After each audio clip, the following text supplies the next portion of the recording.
بسم اللہ الرحمن الرحیم الصلاۃ والسلام علیک یا رسول اللہ الصلاۃ والسلام علیک یا نبی اللہ الصلاۃ والسلام علیک یا حبیب اللہ وعلی آلک و اصحابک یا نور اللہ صلی اللہ تعالی علیہ وسلم۔ فصاحت کے اندر کتنی چیزیں تھیں؟ مفرد بھی تھا، کلام بھی تھا، متکلم بھی تھا، اور بلاغت کے اندر صرف دو چیزیں تھیں، کلام اور متکلم۔ کلام کے تعلق سے بیان کر دیا گیا، آپ فرما رہے ہیں وفی المتکلم والبلاغت فی المتکلم ملکۃ یقتدر بها علی تالیف کلام بلیغ، اور بلاغت فی المتکلم ایسا ملکہ ہے، نفس کے اندر ایسی قوت کا نام ہے جس کے ذریعے سے متکلم بلیغ کلام کے مرکب کرنے پر قادر ہو۔ یقتدر بها یعنی جس ملکے کے ذریعے سے وہ کلام بلیغ کو ادا کرنے پر قادر ہو جائے، چاہے وہ کسی بھی طرح سے ہو، چاہے وہ مدح سے تعلق رکھتا ہو، مذمت سے، چاہے وہ سزا سے یا عذاب سے، ترغیب و ترہیب، کسی بھی اعتبار سے اگر وہ کلام کہنا چاہتا ہے تو وہ کیا ہے، قادر ہو اس بات پر۔ یہ نہیں کہ تعبیر کر دے، وہ کر دیا اس نے، موقع تھا، الفاظ تھے اس کے پاس، یہ اس موضوع پر اس کی تیاری اچھی تھی تو کر دیا، تو اس کو ملکہ نہیں کہیں گے۔ تو ایسا ملکہ جس کے ذریعے سے وہ بلیغ کلام کے مرکب کرنے پر، ادا کرنے پر قادر ہو۔ فعلم ان کل بلیغ فصیح، تو اس سے بات جان لی گئی کہ ہر بلیغ فصیح ہے، ولا عکسا، اور اس کا برعکس، یعنی ہر بلیغ جو ہوگا وہ فصیح ہوگا، لیکن ہر فصیح بلیغ ہونا ایسا کوئی ضروری نہیں، عام خاص مطلق کی نسبت ہے۔ ہر بلیغ جو ہے وہ فصیح ہے، لیکن ہر فصیح مان لیجئے معنی مراد کو ادا کرنے میں غلطی سے بچ جا رہا ہے، ساری صورتیں، 7 جو طریقے پالے جا رہے ہیں اس کے اچھی طریقے سے، ان سارے طریقوں پر عمل کر رہا ہے کہ ان سے پاک کر لیا اس نے کلام کو، لیکن ایک لاسٹ چیز تھی، کیا ہے کہ یعنی وہ موقع محل کے اعتبار سے مختصر حال کے مطابق صحیح طور پر نہیں بول پا رہا ہے، جہاں پر کلام منکر کے ساتھ پیش کرنا تھا، کوئی منکر ہے کلام کا، اور جو زید کے آنے سے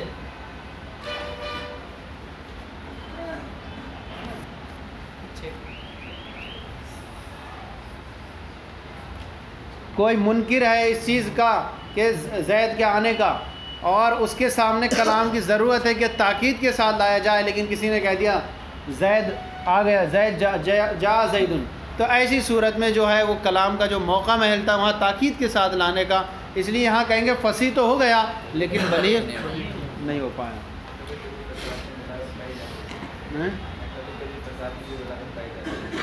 ہاں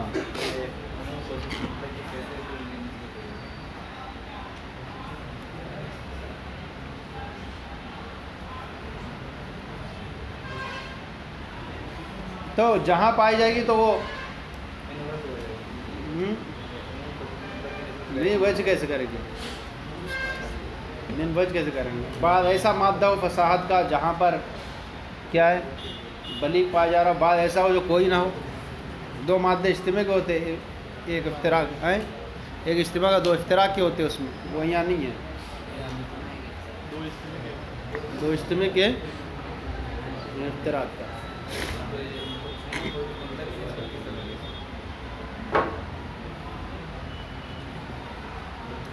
عموم خصوص مطلق کی نسبت، ہر بلیغ فصیح ہے، لیکن ہر فصیح کا بلیغ ہونا کوئی ضروری نہیں ہے۔ تو جب ہوگا تو ایک طرف سے بھائی عموم خصوص من وجہ میں جو ہے نا ایسا نہیں ہوتا، عموم خصوص وجہ میں تین مادے پائے جاتے ہیں، اور یہاں ایسا نہیں ہے، غور کر لیں اس میں۔ فعلم ان کل بلیغ فصیح، تو یہ جان لیا گیا کہ ہر بلیغ فصیح ہے، ولا عکسا، اور اس کا برعکس نہیں ہے۔ وان البلاغۃ مرجع الی الاحتراز عن الخطأ فی تعدیۃ المعنی المراد، اور بلاغت کا جو دار و مدار ہے، بلاغت کا دار و مدار الی الاحتراز عن الخطأ فی تعدیۃ المعنی المراد، معنی مراد کو ادا کرنے میں غلطی سے بچنا، کیا ہے؟ معنی مراد کو ادا کرنے میں غلطی سے بچنا ہے، اور دوسرا یہ ہے کہ وَإِلَى تَمِيزِ الْفَصِيحِ مِنْ غَيْرِهِ، اور جو ہے فصیح کو غیر فصیح سے ممتاز کرنا. تو یہ کلام فصیح کو غیر فصیح سے ممتاز کرنا، اور یہ ساری چیزیں یہ ہوتی ہیں کلام سالم کو امتیاز کر سکے غیر سالم سے. سالم جو ہے تنافر کلمات سے جو خالی ہے اس کو تاکید لفظی معنوی سے اعتراض کر سکے، اسی طرح کلمہ فصیح کو غیر فصیح سے ممتاز کر سکے. تو دو چیزیں ہوئیں، کتنی ہوئیں؟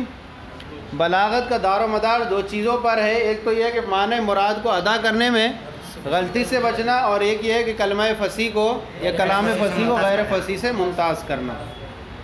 اب کہہ رہے ہیں وَالثَّانِي مِنْهُ مَا يُبَيَّنُ فِي عِلْمِ مَتْنِ اللُّغَةِ أَوِ التَّصْرِيفِ أَوِ النَّحْوِ أَوْ يُدْرَكُ بِالْحِسِّ. اور دوسرا جو ہے، کون سا دوسرا؟ یعنی فصیح کو غیر فصیح سے ممتاز کرنا. وَالثَّانِي وَهُوَ تَمِييزُ الْفَصِيحِ مِنْ غَيْرِهِ، اور دوسرا جو ہے جس کو فصیح سے غیر فصیح سے ممتاز کرنا، یہ چیز قائم جانی جاتی ہے تین علوم کے ذریعے، یعنی علم لغت، علم نحو یا حس کے ذریعے سے ادراک کیا جاتا ہے. اس کا کیا ہے؟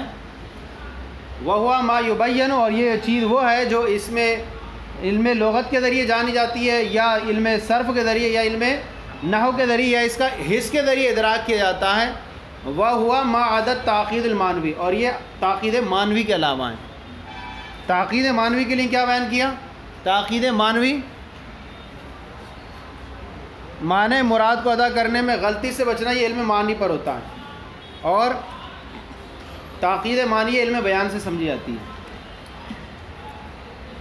تو اب یہاں پر کہیں گے کہ تاقید معنوی سوائے تاقید معنوی کے، کیونکہ تاقید معنوی یہ ان علوم ثلاثہ سے نہیں جانی جاتی، نہ علم نحو سے، نہ علم صرف سے، اور نہ حس کے ذریعے سے نہیں پہچانی جاتی، بلکہ اس کے لیے آگے آ رہا ہے، بیان کریں گے. تاقید معنوی جو ہے، تاقید معنوی کے لیے دوسرا باب ہے، علم معنی ہے، علم بیان. کیا ہے؟ علم بیان، یعنی معنی مراد کو ادا کرنے میں غلطی سے بچنا، اس کے لیے علم معنی ہے. اور تاقید معنوی سے بچنا وہ کیا ہے؟ علم بیان. تو پہلے کے لیے علم معنی رکھا انہوں نے، اور دوسرے کے لیے جو ہے علم بیان کیا. تو کہتے ہیں وَالثَّانِي مِنْهُ مَا يُبَيَّنُ فِي عِلْمِ مَتْنِ اللُّغَةِ، اور دوسری چیز وہ جو ہے غیر فصیح کو غیر فصیح سے ممتاز کرنا، یہ علم لغت کے اندر یا علم صرف، علم نحو یا علم ادراک حس کے ذریعے سے پہچانا جاتا، اور یہ تاقید معنوی کے علاوہ ہیں. یعنی تاقید معنوی ان علوم سے نہیں پہچانی جاتی، اور نہ ہی حس کو ان تاقید اس کے ذریعے پہچانا جاتا ہے، تاقید معنوی کے ذریعے. اب فرماتے ہیں وَمَا يُحْتَرَزُ بِهِ عَنِ الْأَوَّلِ، اور جس کے ذریعے سے اول سے بچا جاتا ہے. اول کون؟ معنی مراد کو ادا کرنے میں غلطی سے بچنا، اور جس کے ذریعے اول سے بچا جاتا ہے وہ علم معنی ہے. وَمَا يُحْتَرَزُ بِهِ عَنِ التَّاقِيدِ المانوی، اور جس کے ذریعے سے علم تاقید معنوی سے بچا جاتا ہے وہ علم بیان ہے. سمجھ میں آ گیا؟ وَمَا يُعْرَفُ بِهِ وُجُوهُ التَّحْسِينِ علم البدیع، اور جس کے ذریعے تحسین کے جو طریقوں کو معلوم کیا جاتا ہے، آراستگی، حسن اور کے طریقوں کو معلوم کیا جاتا ہے، وہ علم بدیع ہے. وَكَثِيرًا يُسَمَّى الْجَمِيعُ علم البیان، اور بہت سی مرتبہ یعنی جو ہے وَكَثِيرًا مَا يُسَمَّى علم البیان، اور بہت سی مرتبہ سب کا نام، اہل فن جو ہے تمام کا نام کیا رکھ دیتے ہیں؟ علم بیان رکھ دیتے ہیں، کیونکہ ان کا تعلق بیان سے ہوتا ہے. یعنی وہ کلام فصیح جس کو انسان ادا کرے تو بیان سے ہوتا ہے، بولنے سے ہوتا ہے سب کا تعلق، اس لیے جو ہے اسی کی طرف نسبت کرتے ہوئے اہل فن جو ہے اس سب کو کیا کہہ دیتے ہیں؟ ایک تو یہ ہوا، بعض لوگ سب کا ہی نام علم بیان ہے. وَبَعْضُهُمْ يُسَمَّى الْأَوَّلِ علم المعانی، اور بعض جو ہیں پہلے کا نام علم معنی رکھتے ہیں. وَالْآخِرَيْنِ علم البیان، اور دوسرے والے جو لاسٹ والے ہیں علم البدیع اور علم البیان، اس کا نام کیا رکھتے ہیں؟ علم بیان. وَالثَّلَاثَةَ علم البدیع، اور ایک گروہ جو ہے وہ کیا کرتے ہیں؟ یعنی بعض تینوں کا نام کیا رکھ دیتے ہیں؟ علم بدیع رکھ دیتے ہیں، کیونکہ بدیع وہ چیز ہوتی ہے جو اپنی غرابت کی وجہ سے جو مستحسن ہوتی ہے، حسین ہوتی ہے. تو اس طرح سے کیا ہے؟ بعض کیا ہے؟ ایک تو طریقہ یہی ہے کہ پہلا علم المعان ہے، معنی ہے، دوسرا علم بیان ہے، تیسرا علم بدیع ہے.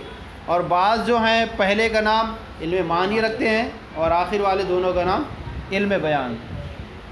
اور تیسرا ایک کون ہے؟ تمام کا نام کیا رکھ دیتے ہیں؟ علم بدیع رکھتے ہیں. ہو گیا.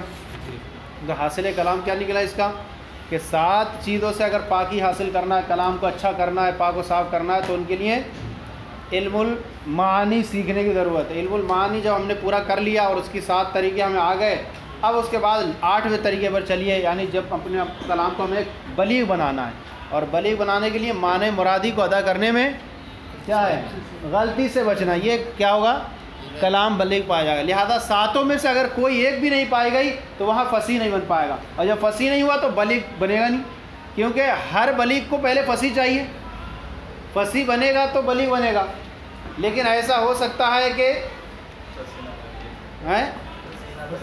فصیح نہ بنے بلیغ بن جائے. کیسے بنے گا؟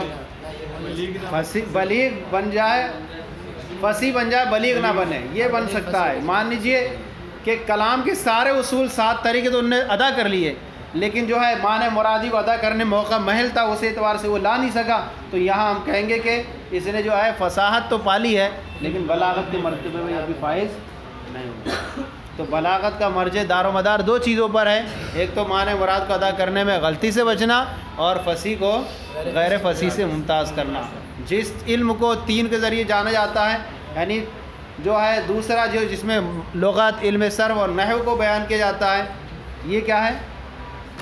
وہ ثانی سے مراد یہ ہے، یعنی فصیح کو غیر فصیح سے ممتاز کرنا. یہ علم لغت، علم نحو، علم صرف اور یہ ذوق سلیم کے ذریعے سمجھا جاتا ہے، جو تاقید مانوی کا علاوہ ہوتا ہے. اور تاقید تو اب پتہ چلا جس کے ذریعے سے پہلے والے سے بچا جاتا ہے وہ کیا ہے؟ علم المعانی ہے.